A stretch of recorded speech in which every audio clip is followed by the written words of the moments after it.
What's up, everybody? Welcome back to another episode of In the Trenches here on the Post-Gazette Sports Now YouTube channel and podcast network.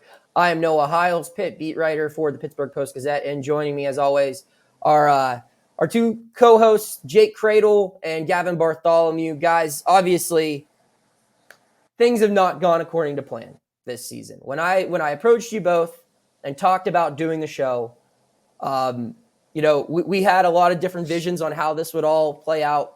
But I don't think that either of you thought about, signing up for extra media commitments in a year where your team went 2-6, where you had some really tough losses and some other tough stuff to talk about along the way, as far as personnel decisions and everything like that. And before we, dive into the loss and everything, I do want to just take a second to give you both a shout out as someone who covers you both.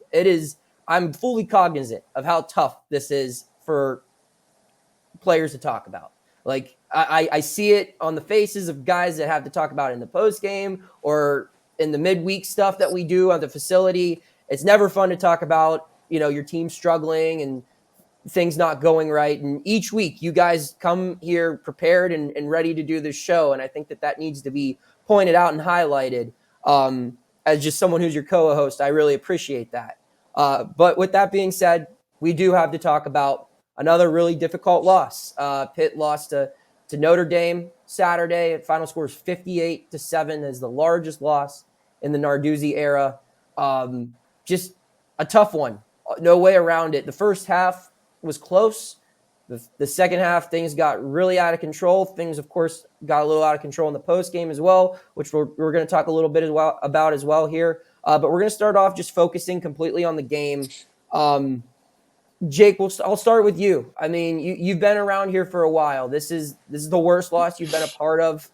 Obviously, you go into every game thinking you have a shot to win. And there were parts of that game where I thought you guys had chances to at least make it competitive early on, and it got away. How would you summarize what happened there? Like, how did it get so far out of hand? Yeah, no, I think just offensively, we didn't really execute. We shot ourselves in the foot when we started moving the ball. We had a false start here, or a block in the back there, or just stuff that put us behind the chains. I mean, and that's one thing where in any offense you can't start behind the chains. You have to be efficient on first down, and by that, get 3-4 yards, put yourself in a 2nd and 6 or 2nd and 7, so you can pass or run it. And we got behind the sticks, and they brought pressure, and they got home, and we just didn't do a good job executing. And I think that's been the story all year. Is like, as an offense, you have to execute. If you don't execute the game plan of the play, it's going to be a negative play, or it's not, or it's going to be an incompletion. And that's where we got to do better. And credit to Notre Dame. I mean, any little mistake we had, they took full advantage of it. I mean, we would have a turnover, they'd go score, they would take it to the house, or it was every small mistake we had led to a big play for them. And that's something that we gotta kind of just cut out. We gotta cut out the turnovers, the penalties, the stuff that's gonna put us, behind the 8 ball, moving forward. Gavin, anything to add on that? Yeah, I mean, Jake, he really kind of touched on it all. Watching the tape, we definitely missed some opportunities. I wish we can get back and, see and hit. Looking at the tape, I think, we missed 2 big plays in the first half, and it should have been 14-14. But unfortunately, we didn't connect, and that's just how football goes. But we found ourselves stuck behind the chains too often. And when you start out behind the chains on first or second down, it's tough to get those drives going and move the chains. So we just couldn't really move the ball or do anything. So hopefully that changes this week. Guys, I want to ask you both, because Jake, you played the bulk of your career with a quarterback who was pretty experienced for the most part. This is your first time really ever playing with a young quarterback. And Gavin, same for you, really. I mean, your first 2 years, you played with a quarterback who had started multiple seasons. You played in big games, and that even includes Phil this year. But this is your first time playing with like a younger guy. And I think we can all agree. And Christian's first 2 starts, he looked really good. And he didn't look great Saturday. And he'll be the first. He has admitted that. But Frank Signetti said this, Pat said this, and Christian has said this. Stuff like this kind of has to happen, unfortunately, for young players. You kind of got to get your butt whooped once or twice to really turn on the film and learn. And I just want to ask you both now, as like veteran guys who both of you have had games where you look bad on film and you look back at.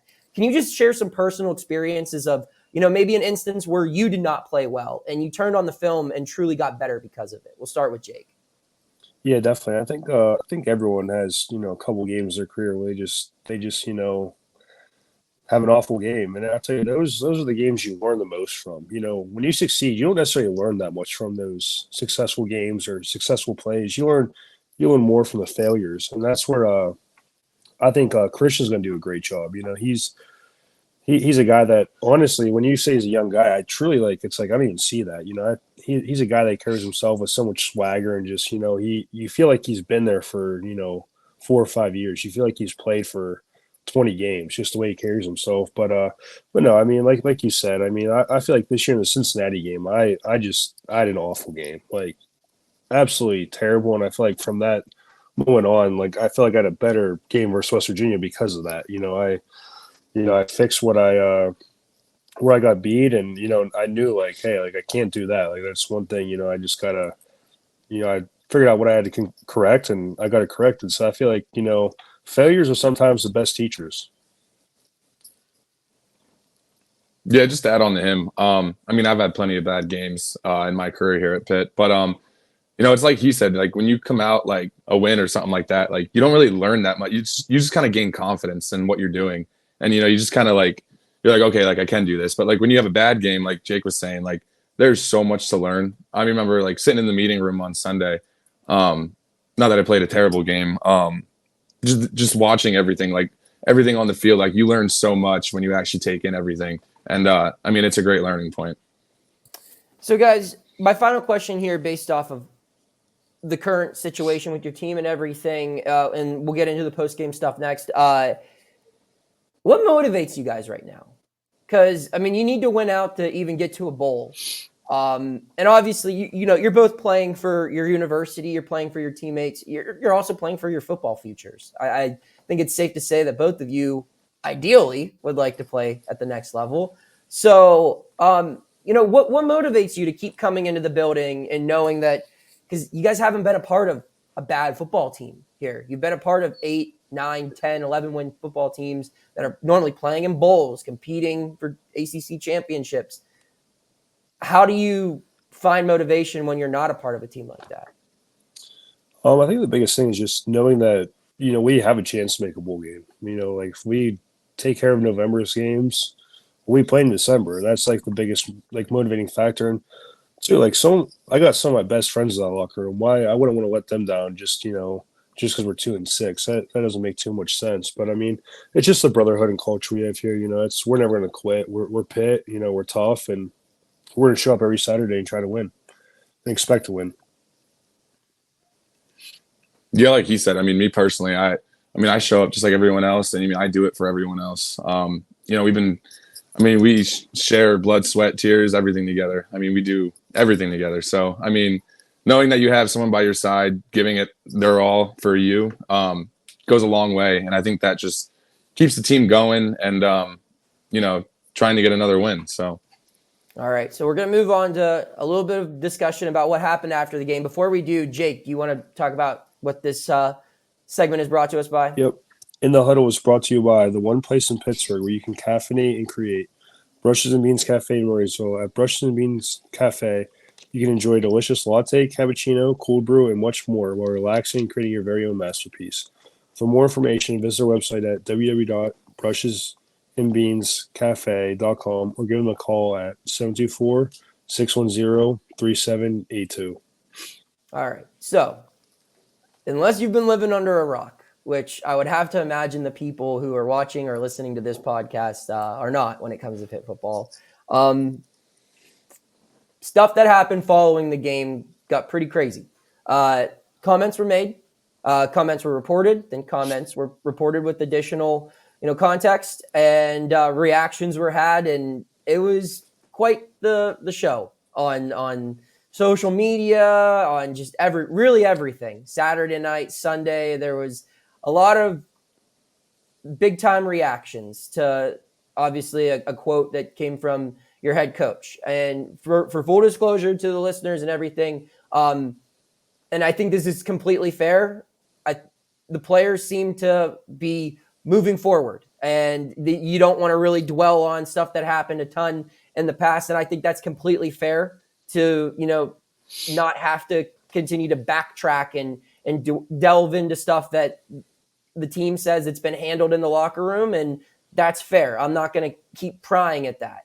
But I do think we do need to talk about, at the very least, what the head coach talked about Monday during his press conference. So I just have a couple of questions based off of what Pat Narduzzi talked about in his post-game or in his press conference Monday, because he opened it up by saying how he apologized to the team for what he said, and how he didn't sleep a lot, and how, it hurts him because for the most part, and by most part, I mean the vast majority of his time at Pitt, he's been very well known as a guy who has his players' backs. And, it hurt him that it felt like that wasn't the case in this one instance here. So I just want to kind of ask you guys what it means to see, your coach apologize to you the day after all of this takes place, and then to see him up on the podium Monday and kind of explaining. He was very vulnerable, very honest about how he feels toward you guys, and what happened, and what he truly, and how he feels, and what he truly wants his program to be like. What was this like for you guys to see both Sunday and Monday? I would just say, Coach Narduzzi, that's our guy. We're gonna ride with him, wherever we go and play.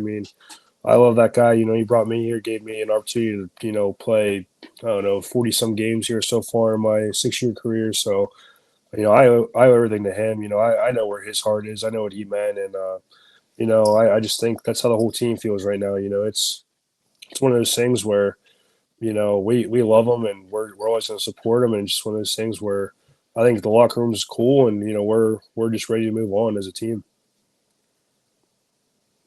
Yeah, it meant a lot for him to, apologize to everyone.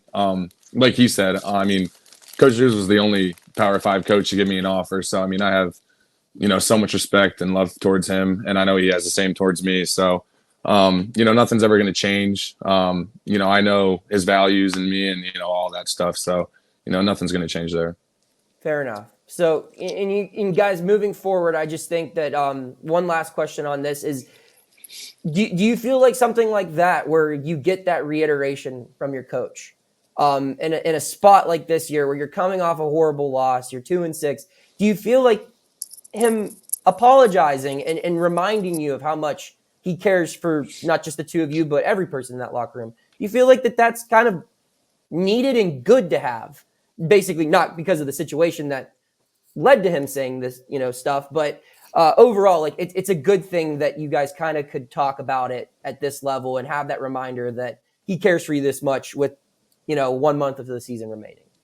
I think, regardless of the situation, I think he tells us after every game he loves us. That's one thing he reminds us every team meeting, we're his guys. Like, he cares for us. If we ever need anything, his office door is always open. That's not him just after, I guess, a comment. It's him every day. He acts upon it every day, every week, regardless if we're 11-3, ACC champs, or if we're where we're at right now, 2-6, he's the same guy day in and day out. So, just got to give him credit for, being who he is. Yeah. I think Jake kind of touched on it all. It's just nice to know that no matter what, we're going to have a coach by our side. Win or lose, he's still going to love us the same and treat us the same. So, yeah. All right, my third question. You guys want to move on to Florida State? Yeah, let's do it. Okay, good. All right, so we'll move on to our third and final segment. Gavin, who is this segment brought to us by? This segment is sponsored by Rendine Consulting, helping companies, staff integrate and optimize their technology systems. Call 412-965-5933 for your technology needs. All right. So, guys, we're moving on to Florida State. They're obviously, things don't get any easier for the Pitt Panthers this Saturday. That's probably the best football team you guys have played in multiple seasons. If I had to go off of my personal analysis on what they bring to the table. And we're going to get to that. But before we do, we always start off first down with a headline reaction. There's a lot of headlines to talk about. College football is kind of crazy right now. You had the playoff rankings come out, obviously. Doozy's comments, Deion Sanders' comments. But like something I think we've kind of talked about everything else already. Obviously, the Michigan stuff as well. The schedules came out till 2030, which I'll go ahead and say I don't know if the 2030 conference schedule is going to remain intact based off of just how college football has gone. I think it's safe to say they're going to probably have to make a couple of tweaks by then. But is this something you guys pay attention to at all? Jake, I mean, I know for you, it's like the Magic Johnson thing. I ain't going to be here, so it doesn't necessarily matter.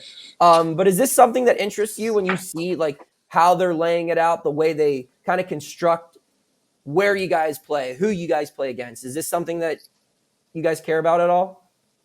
I think it's kind of neat to like just look and to see where like I guess some of the current guys on the team and the future Pitt Panthers where they're going to be heading to in years to come. And I think like I saw we play Cal over in Cal somewhere in Stanford and then SMU next year down there. So I think that's going to be cool to like hit different states, different stadiums around the ACC. And I guess like I did see that if it stays intact until 2030, that I guess you play at every stadium in that time, Mm-hmm. So I think that's pretty neat to like as a student athlete to go, play at every ACC stadium. I think that's pretty sweet, pretty cool. And no, I think it's definitely cool. But I mean, like you said, I'm not going to be here to play, but I definitely think it's cool. Just gonna be neat to watch the future Pitt Panthers play at different places. Yeah, I mean, I haven't paid much attention to it. I don't really care. I mean, who we play, try and get the win no matter what. It doesn't matter. But, it's cool to see that, we're going to be able to travel and, go to new stadiums and play new teams. So it's exciting. And just on that note, I wanted to ask, I mean, obviously, yeah, you're not being like, okay, well, we got Stanford on the road in 2025. So I'm going to really need to lock in right now for that one.